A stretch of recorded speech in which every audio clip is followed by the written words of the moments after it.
Hi everyone, welcome to Itsy Bitsy's live read from The Bar Next Door by Katia Rose. Chapter 1, Monroe. Head retention. A beer's ability to maintain its foam head for a measured amount of time before collapse. I'm really sorry, Kayla, but we're going to have to let you go. I try not to wince as I watch my employee's face crumble like a failed souffle.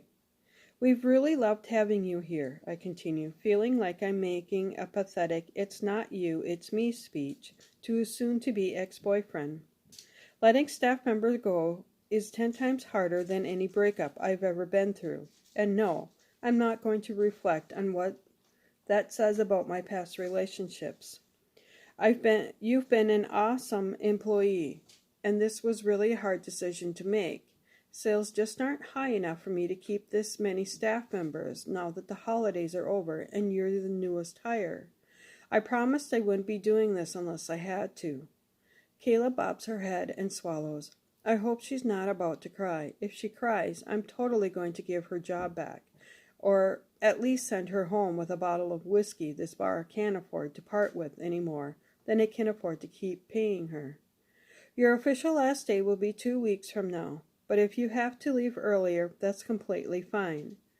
I'm giving the 2 weeks as a courtesy, but even that's pushing the limits of our finances.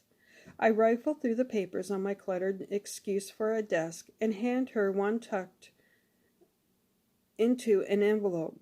I got this ready for you. It's a reference letter, and you can feel free to give my name and the bar's number to anyone you apply with. If you want, I can pass your name on to some other managers. Please take the hint, Kayla. Please don't make me admit that not even angelic shrubs sent from on high could pull 2 weeks' pay for you out of their asses if they descended on this bar right now. She manages a thin smile as she accepts the envelope. That would be great, actually, and I understand why you have to let me go. I smile back at her. Like I said, I wouldn't be doing this if it weren't my last resort. She gets up off the stool I keep in here for the rare occasions I need to have a sit-down chat with my employees and pauses at the door. I just want to say that I really liked working here. You're the first boss I've ever had that I've actually, liked. Her cheeks go pink. Is that unprofessional? I didn't mean to talk shit about my other bosses. Oh damn, I just said shit. I'm sorry. I'm fucking this up. Oh shit, I said fuck. Wait, I mean... She cuts herself off and claps a hand over her mouth, blushing harder by the minute. This is not a PG-rated institution, Kayla, I inform her with a laugh. You don't have to apologize for dropping accidental F-bombs around me, especially when you've just lost your job. Honestly, I think that's the least profanity I've ever encountered when letting someone go. She lets out a nervous giggle and drops her hand from her mouth. Have a good night, Kayla. Thanks, Monroe. You too.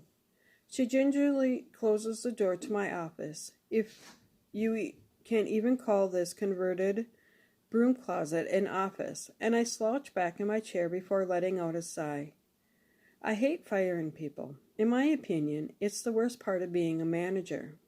I could explain about the long hours, the never-ending schedule conflicts, or the customers who make the dreaded demand of, I want to speak to the manager. But I've always seen that part as part of the job description. The disappointment of people who've trusted, admired, and worked hard for me, just not quite hard enough, or in Kayla's case, just not at the right time, is never easy enough to pass off as part of the job. Those crestfallen faces haunt me like the ghost of Christmas past.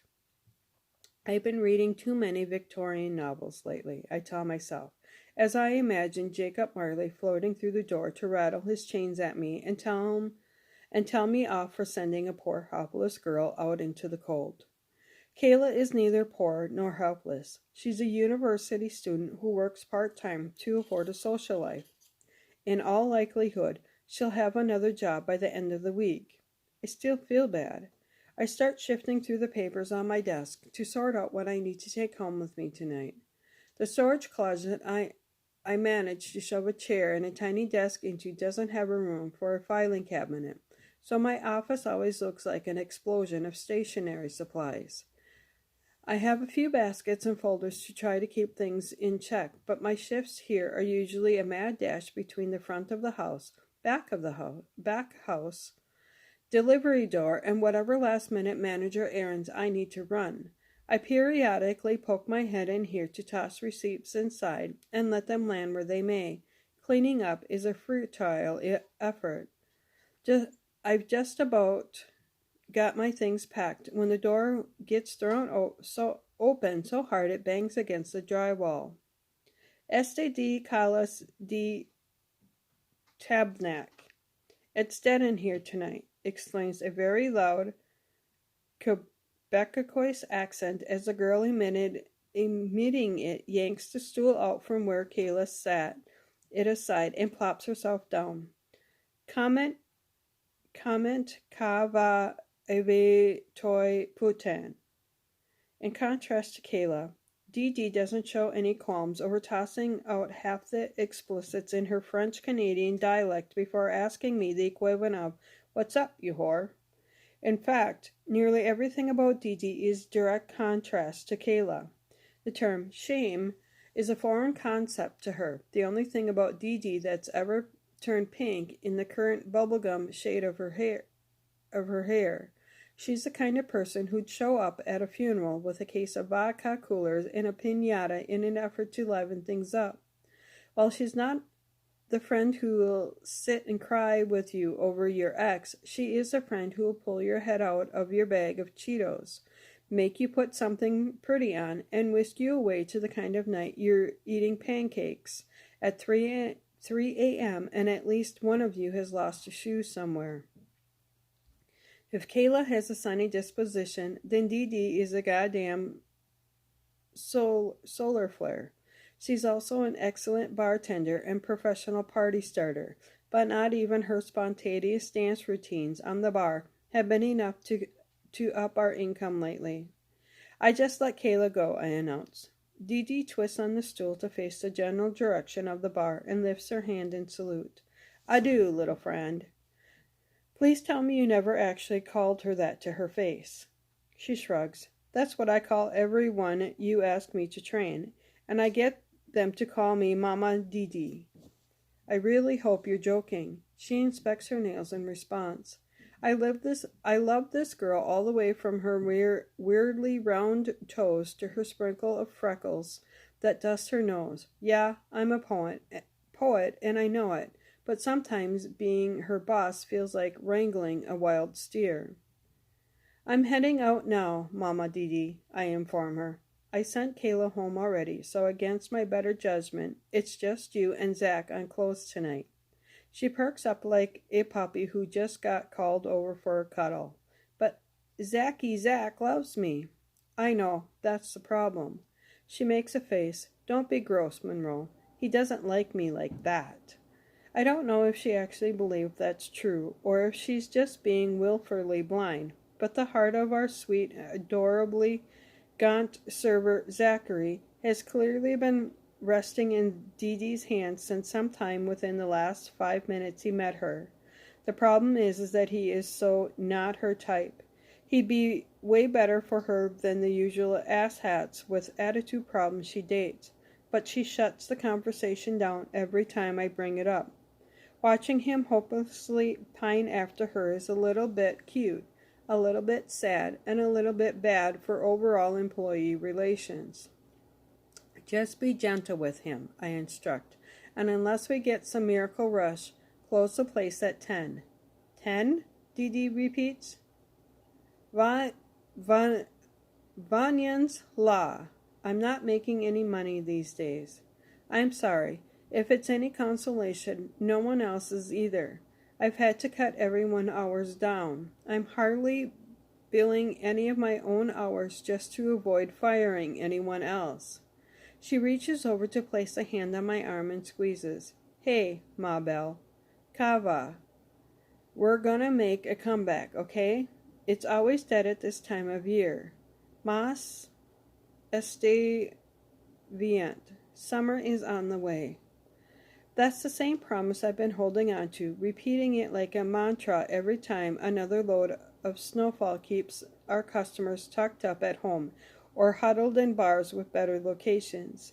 Even in the high season, it takes something special to lure the students all the way up here past Mont Royal Station, and usually we are something special. Cheap appetizers in the evening, cheap drinks all night long, good DJs with good music, and a party that doesn't quit until the lights come on. It's not that kind of bar I went to as a student. I was more the dusty Irish pub where I could work on my literature assignments sort of girl, but this place is weirdly infectious. We're a staple of student life, a rite of passage before graduation. We're supposed to be one of those bars you just have to try. It's never been dead like this, I admit to Dee Dee. I keep checking the books, and we're way behind on any other year. The owner is on my ass to pull my shit together, or else. The owner can eat a bag of dicks, Dee Dee interrupts. You're the best boss ever, and I will get all up in his ugly Ural and tell him to shut it. Well, thank you for that assessment, Dee Dee. I appreciate it. I squeeze her hand where it's still gripping my arm, and then reach for my purse on the floor. Dee Dee gets up and we kiss each other on both cheeks before she heads off to dump her stuff in the back and get ready for her shift. When it's busy, I use the staff entrance to leave, but it's a lot more convenient to go through the main doors out onto Avenue Mont Royal. I pause in front of the brass taps behind the perpetually sticky wooden bar top and stare out at a familiar view of my kingdom. Tavern Talise. This place has gone through several looks since it opened in 2001, and the decorations have all been layered on top of one another throughout the years. The original dark leather man cave atmosphere is still detectable under the hipster-era additions of vintage chandeliers, quirky table lamps, and repurposed piping now used as shelving units. An entire wall devoted to graffiti and signature bears testimony to the thousands of liquor-seeking souls who have wandered in here throughout the ages. There are a lot of pansies scribbled on that wall, but there are also some genuinely thought-provoking works of artistry done in hasty, sharpie strokes under the glow of the bar's dim lights. I've lost track of time getting swept up in those cryptic messages of love and longing more times than I can count. A few of our infamous posters grace the other walls, advertising deal on shots and pictures with slogans like, "What have you got, Talise?" And you need Talise even up. We have a small stage tucked away in a corner next to a DJ booth that faces a makeshift dance floor lined with mismatched leather couches. The latest addition to the decor is a neon sign all the staff pitched in to get me for Christmas. It hung over the door to the toilets and spells out, "Please don't do coke in the bathroom." My employees like to make fun of the way I can storm in and single-handedly throw a pack of inebriated frat boys out, but still manages to say please and thank you to even the most problematic of customers. "Hey boss, how's it going?" Zach comes out from the back with a load of freshly washed plastic pitchers in his arms and starts arranging them on the shelf underneath the bar. Honestly, I don't know why Dee Dee won't give him a shot. It's not like he isn't handsome. He's got his scruffy beard with sun-streaked, dirty blonde hair thing going on that makes him seem like some sort of wholesome farmer boy who could take you for a memorable romp in the hay. Objectively speaking, of course, I'm smart enough not to hire men I have any kind of sexual tension with myself. "It's going. Thanks for asking, Zach. How are you?" "Superb," he answers with a grin. That's one of his adorable Zachisms, coming up with a different cinnamon for good every time someone asks how he's doing. I let Dee Dee know that I need you guys to close at 10 if things don't pick up. Sorry to cut your shift. He shrugs. I understand. You gotta do what you've gotta do. Not like I'm making much money off this crowd anyways. He nods towards the single-occupied table. Hey, can I ask you something? Zach nods at me and I continue. Was Kayla okay when she left? I had to tell her we're letting her go. It just seemed like the fairest thing to do since she's the newest hire and her schedule was pretty limited anyway. Makes sense. She seemed fine. Maybe a little less peppy, now that you mention it. But I wouldn't have even thought about anything if you hadn't mentioned it. Thank you for listening to this portion.